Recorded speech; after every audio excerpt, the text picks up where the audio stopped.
Olá,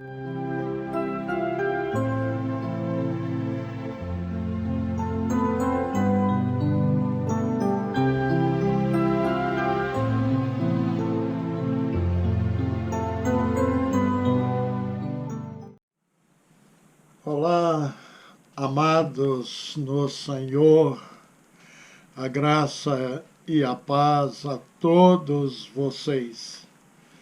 Para o nosso compartilhar da bendita palavra de Deus, lerei o texto do Evangelho de Lucas, capítulo 2, versos 31 ao 32, que diz assim: Simão, Simão, eis que Satanás vos reclamou para vos peneirar como trigo, mas eu roguei por ti, para que a tua fé não desfaleça. E tu, quando te converteres, fortalece teus irmãos.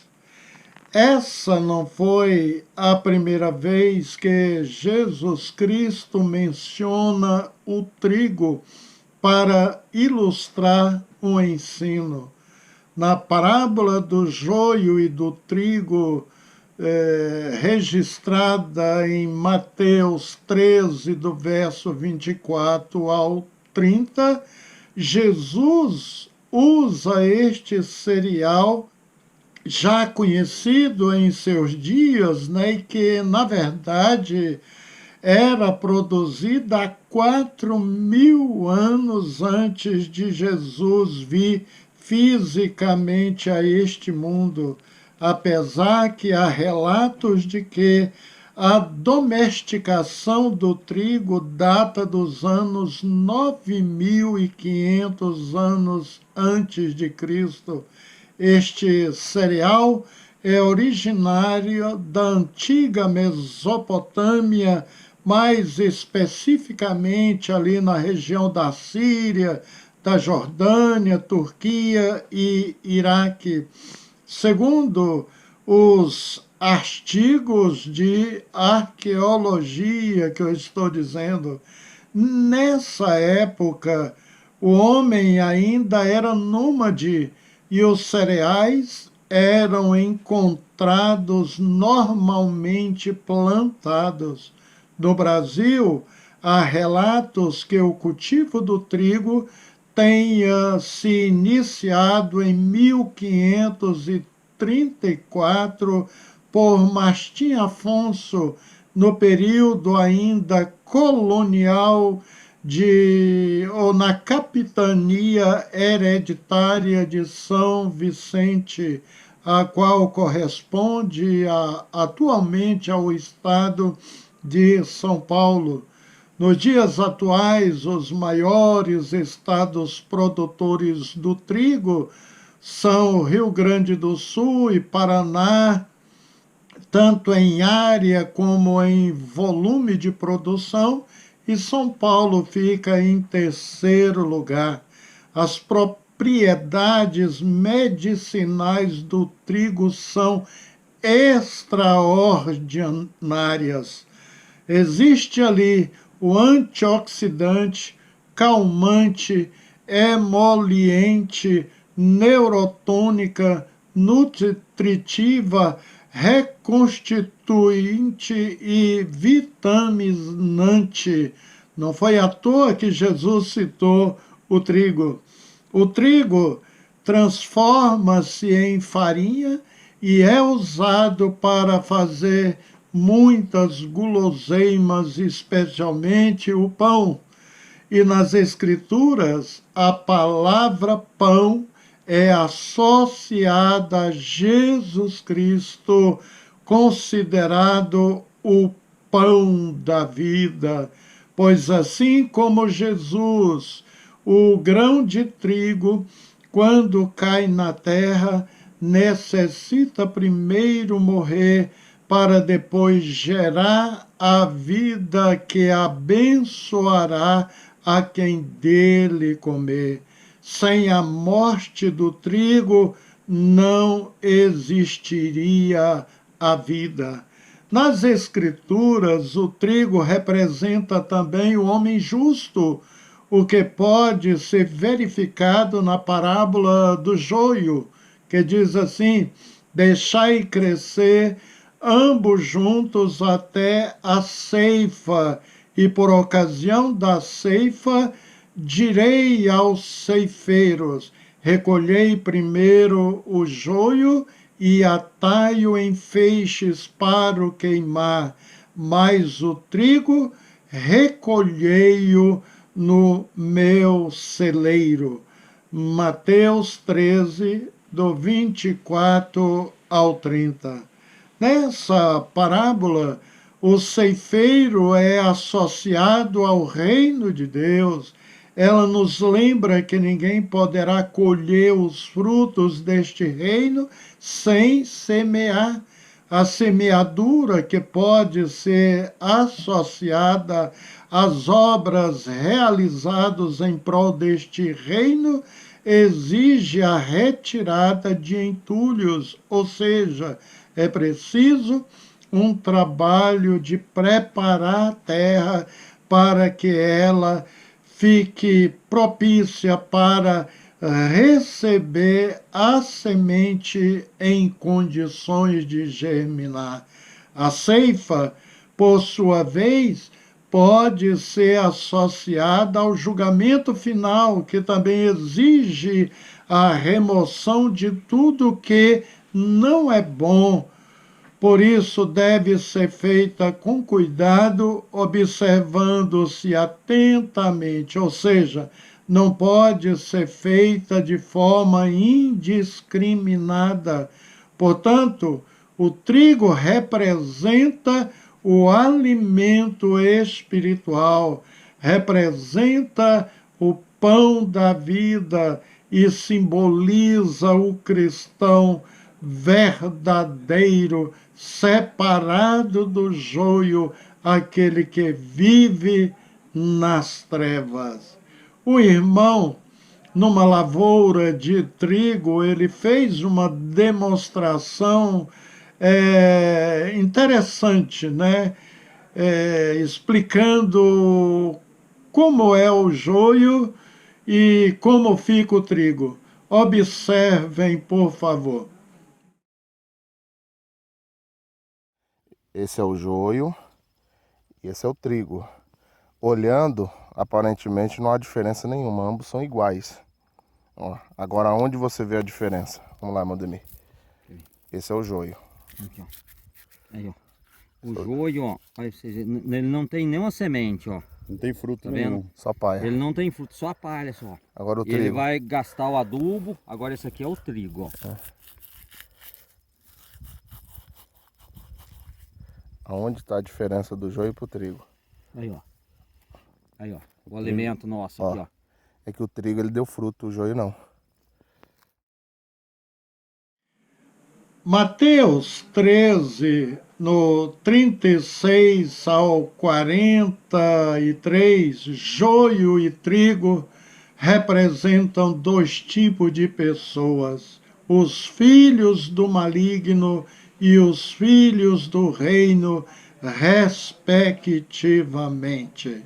Mas, queridos, o nosso objetivo é discorrermos nesta fala de Cristo Jesus a Pedro: Simão, Simão, eis que Satanás vos reclamou para vos peneirar como trigo, mas eu roguei por ti, para que a tua fé não desfaleça, e tu, quando te converteres, fortalece teus irmãos.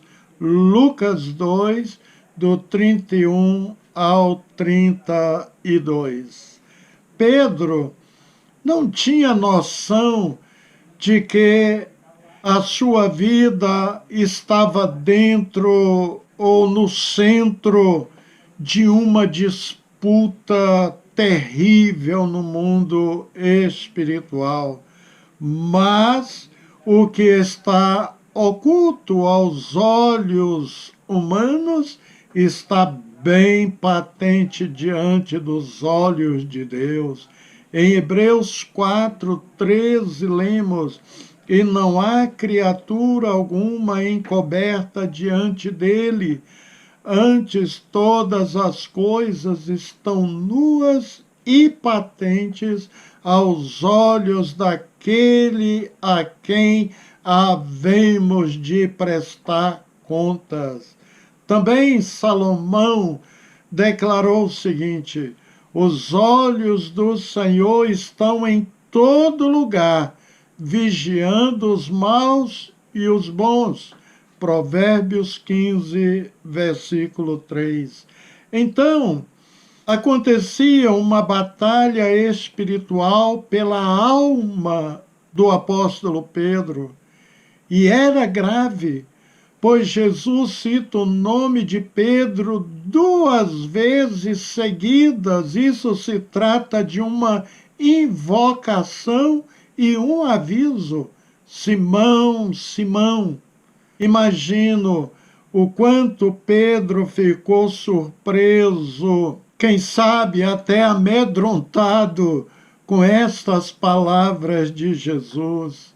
Satanás queria peneirar ou cirandar o apóstolo como se faz com o trigo.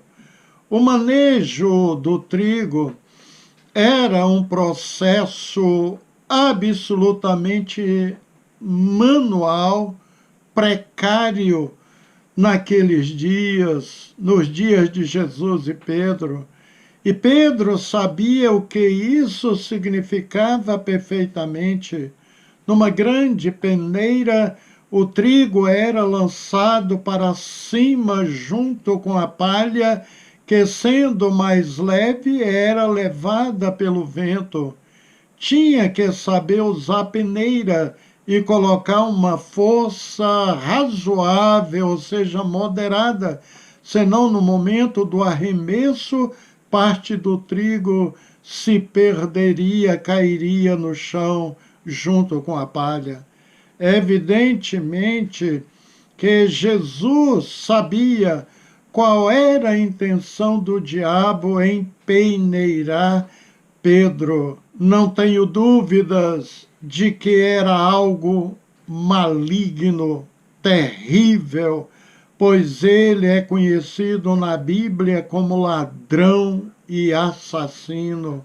Ele não queria apenas tocar em Pedro, ao ponto de Jesus dizer que orou, rogou pela vida de Pedro. Só Deus sabe o que realmente nos cerca no mundo espiritual, invisível aos olhos nus.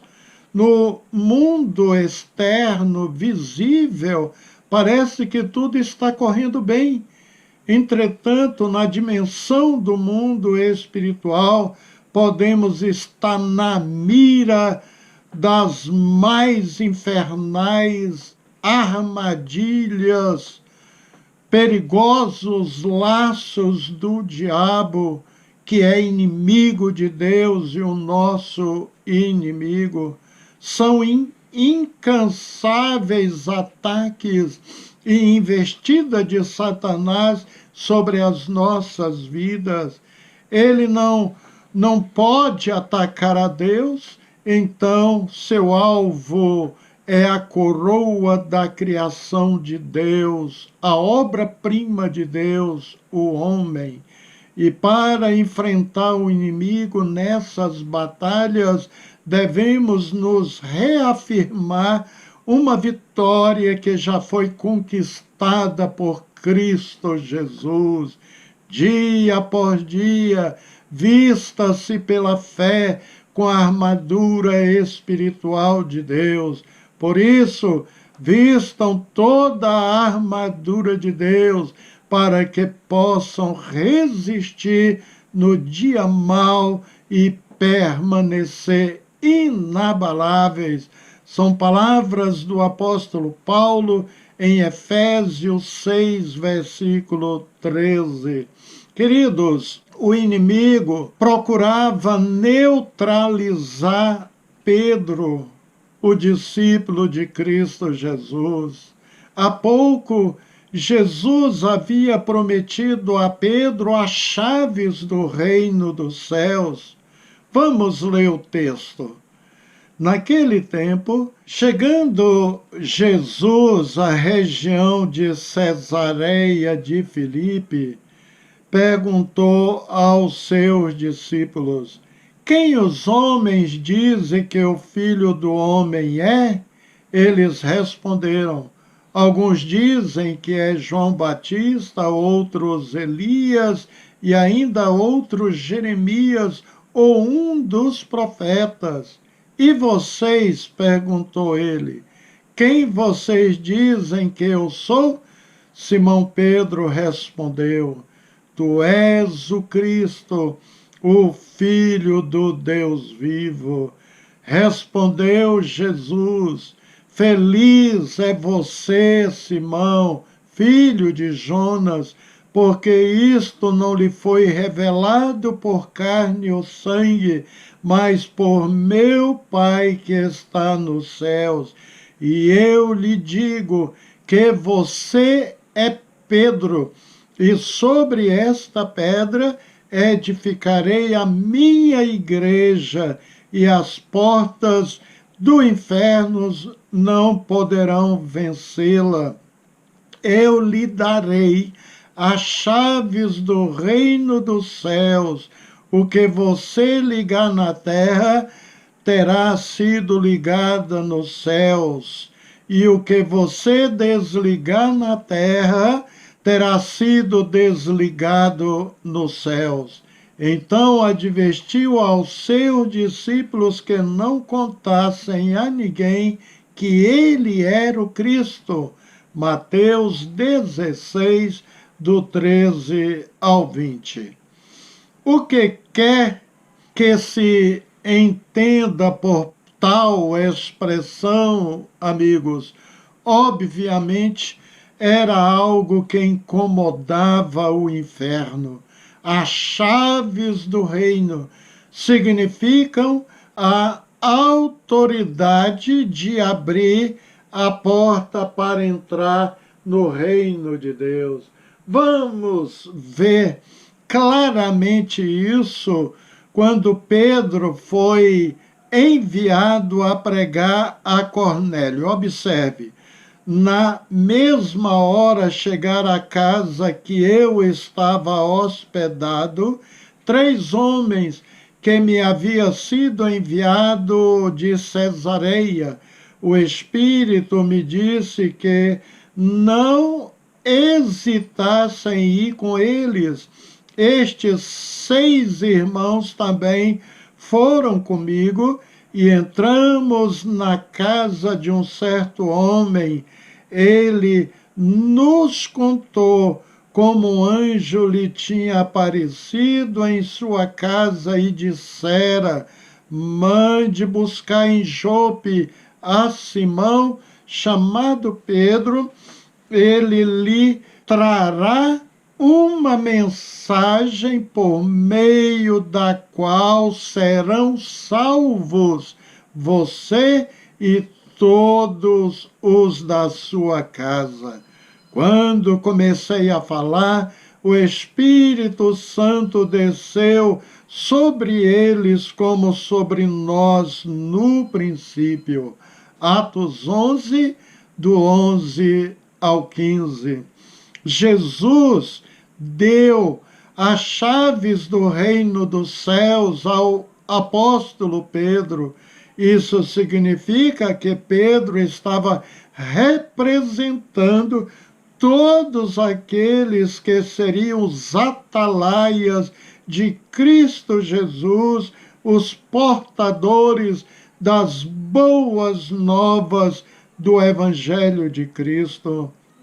Deus concedeu esta autoridade para pregarmos a sua palavra, conduzir as pessoas aos céus, livrando-as do inferno. E a comparação de Pedro com o trigo, amigos, é bem instrutiva. Pedro é trigo e não joio, e Satanás sabe disso perfeitamente. Ele não pode mudar este fato, mas nem por isso deixa de querer tirar algum proveito, sacudindo, peneirando a vida de Pedro. É certo que o inimigo não pode destruir completamente o trigo do Senhor, mas se dá por satisfeito se ao menos poder lhe causar algum dano ou prejuízo. Exemplo, quando um cristão deixa de ser atuante no reino de Deus, quando não mais tem uma vida a serviço de Deus, não ora, não lê a Bíblia, torna-se frio e improdutivo, foi o dano que o inimigo causou nesse servo de Cristo. E ele se sente por satisfeito, mas deseja avançar muito mais. O alvo dele é a nossa destruição, desviar-nos totalmente dos caminhos de Deus. É muito confortante saber que maior é o que está em nós do que o que está no mundo. 1 João 4:4. Foi com Jó, foi com Pedro e também será conosco. O inimigo não avança sobre os escolhidos de Deus sem a permissão do Senhor. Aleluias! E o Senhor, que sonda mentes e corações, sabe até onde podemos suportar. Simão, Simão, eis que Satanás me pediu permissão para te peneirar como trigo. Ele quer te separar de mim, como a palha se separa do trigo na peneira. Jesus vê o que Pedro não conseguia ver.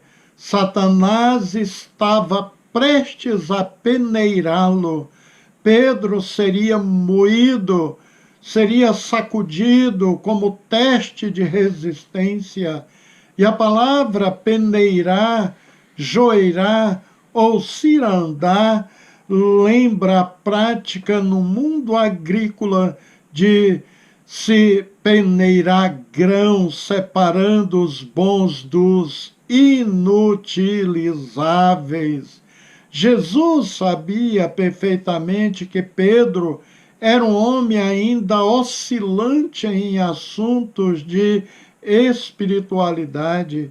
Entretanto, apesar das fraquezas, Simão Pedro incomodava o reino das trevas.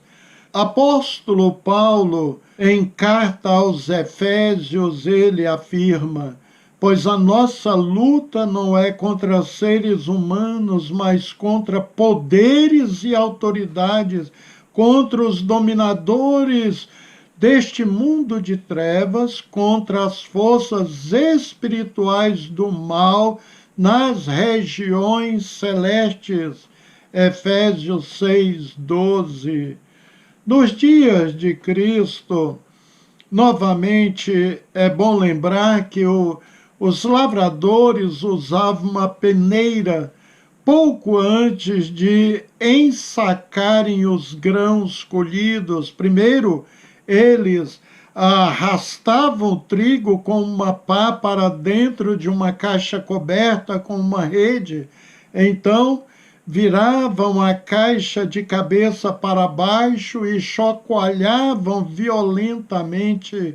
O pó e a sujeira caíam pela rede até que restassem somente grãos de trigo. Então, os grãos de trigo passam por um processo trabalhoso até estarem prontos a produzirem outros alimentos. Primeiramente, o joio é separado do trigo e de toda a erva daninha, toda a impureza, ficando somente o grão sadio. E este trigo passa por um período de 12 a 14 horas de molho, até que toda a casca se desprenda, ficando somente o grão puro. Começa então o processo de moagem e, consequentemente, a peneiração. Trazendo a metáfora dita por Jesus para as nossas vidas, sabemos que o caminho para subir os montes às vezes tem que passar pelos muitos vales. A porta que conduz à glória celestial, aos céus, é estreita, e cada discípulo cabe confiar de forma intensa no seu Mestre e Salvador Jesus Cristo, não desistindo de crer, não abandonando a fé, relutando para não ficar caído no chão diante das altas tempestades e as ondas que nos açoitam. Pedro era ousado, mas nem sempre foi fiel.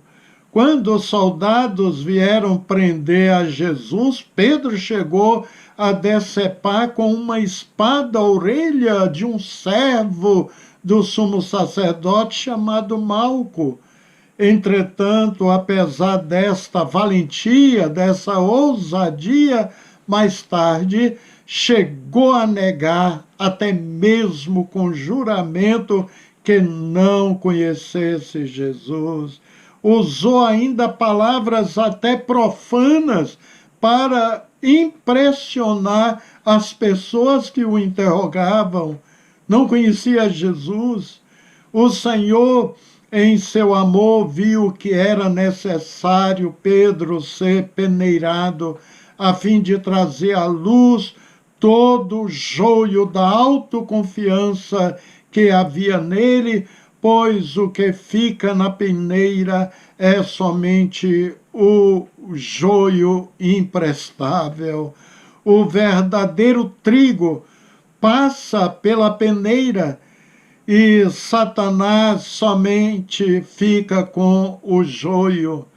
Pedro falhou terrivelmente ao negar o Senhor 3 vezes, mas chorou amargamente de arrependimento puro, depois de o galo cantar e o Senhor fixar os olhos nele. Ele foi levado a perceber o quanto ele mesmo era fraco. Satanás requereu a pessoa de Pedro, o líder dentre os apóstolos, para peneirá-lo como trigo. É provável que ele tenha pensado poder levar Pedro à desgraça, à ruína, como apóstolo e testemunha de Cristo Jesus. Contudo, Jesus conhecia todos os intentos do inimigo e avisou a Pedro acerca disso e assegurou que já havia orado por ele, a fim de que a sua fé não desfalecesse. A oração do Senhor por Pedro sustentou a sua fé. Por meio dela, ele foi restabelecido e restaurado para o Senhor. Agora, ele estava mais capacitado para uma tarefa que viria depois: confirmar e fortalecer os seus irmãos, o que ele fez na força do Senhor. E, de fato, queridos, Pedro foi um dos apóstolos que deu confiança aos outros e apoiou a fé deles durante aquelas primeiras semanas difíceis depois da ascensão do Senhor Jesus aos céus e também depois da grande perseguição que veio à igreja. No dia de Pentecoste, quando quase que todo mundo duvidava de Cristo e fazia deboche dos discípulos, diz a Bíblia que Pedro se colocou de pé e pregou, e 3.000 almas foram salvas de uma vez só. Maravilha! Não sabemos, queridos, o que Satanás pretendia fazer com Pedro. A Bíblia não nos declara, mas certamente não era nada bom. O fato é que seu interesse por Pedro é tamanho que o leva a rogar ao Senhor que lhe conceda permissão para tocar na vida do apóstolo. Só Deus sabe o que realmente nos cerca. Enquanto na superfície externa tudo parece correr muito bem para nós, na dimensão profunda do mundo espiritual, podemos estar na mira das perigosas armadilhas e setas inflamadas do maligno. Engana-se quem acha que o mundo visível é tudo. Orei por você, Pedro. Jesus disse: o modo de agir, operar do adversário ainda é o mesmo. Continua a nossa espreita, seu arsenal é incontável. Com isso, seu objetivo maior é nos destruir. Daí a necessidade, queridos, de vigilância e oração constantes. Quando Paulo disse orai sem cessar, dá de entender perfeitamente porque que o apóstolo fez esse pedido aos crentes. Felizmente, nós temos Cristo como nosso refúgio e fortaleza. O que ele garantiu a Pedro naquela ocasião, reafirma para nós hoje também.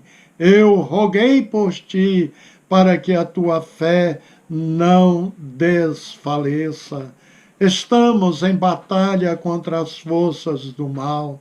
Estamos cercados por agentes do império das trevas, mas eu roguei por ti, para que a tua fé não desfaleça, disse Jesus, aleluias.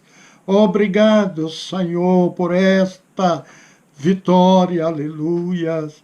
Assim como a Pedro, rogo por ti, para que a sua fé não desfaleça. Saiba, querido, que nós temos um advogado que intercede por nós, é o maior dos advogados. Diz 1 João 2,1 o seguinte: meus filhinhos, estas coisas vos escrevo para que não pequeis, e se alguém pecar, temos um advogado para com o Pai, Jesus Cristo, o justo. A graça de Deus é que nós não estamos sozinhos, não somos deixados à própria sorte. Graças ao Pai por isso. Firmai-vos nas palavras de Paulo e no poder de Jesus, quando ele disse: em todas estas coisas somos mais do que vencedores por meio daquele que nos amou, porque estou certo de que nem a morte, nem a vida, nem os anjos, nem os principados, nem as potestades, nem o presente, nem o porvir, nem a altura, nem a profundidade, nem alguma outra criatura nos poderá separar do amor de Deus que está em Cristo Jesus, nosso Senhor. Romanos 8, 37 ao 39. Queridos, Deus cuida de nós e nos fortalece, e podemos nos apegar às palavras do profeta Isaías com muita confiança. Faz forte ao cansado e multiplica as forças ao que não tem nenhum vigor. Isaías 40, 29. Amém. Aleluia. Vamos falar com Deus em oração. Glorioso e bendito Deus, usando as palavras do apóstolo Judas, não aquele que o traiu, também quero declarar: aquele que é poderoso para vos guardar de tropeço, seja glória, seja a majestade, império e soberania antes de todas as eras, agora e para todo o sempre. Maravilhas. Obrigado porque nunca nos encontramos só. O Senhor está conosco todos os dias até a consumação dos séculos. Temos a grata satisfação, o prazer de ter o Espírito Santo também habitando em nossas vidas, Senhor, pois o Senhor nos fez templos do Teu Espírito Santo habitar. Glórias a Ti, Senhor. Pai maravilhoso, traga salvação para todos os nossos ouvintes que ainda não conhecem o Senhor, ainda não experimentaram, Senhor, desta maravilhosa graça, a bênção da salvação. Abençoa todas as famílias que nos ouvem também neste dia, Deus, em nome de Jesus Cristo. Amém. Glórias a Deus. Queridos, um abraço, que Deus os abençoe grandemente.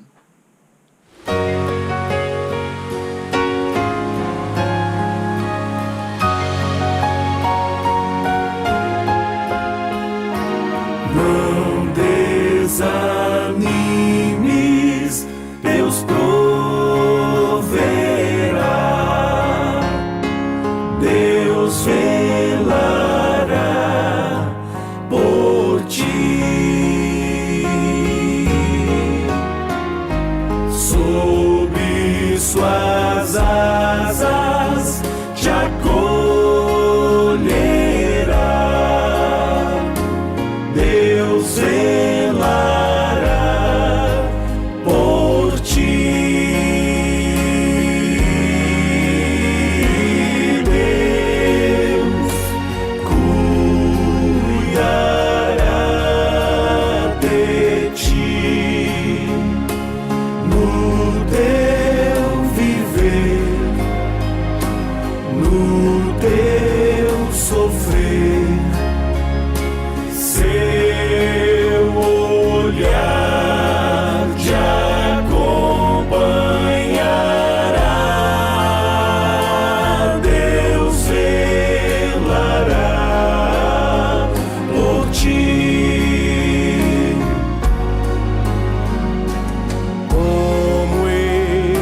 jornada.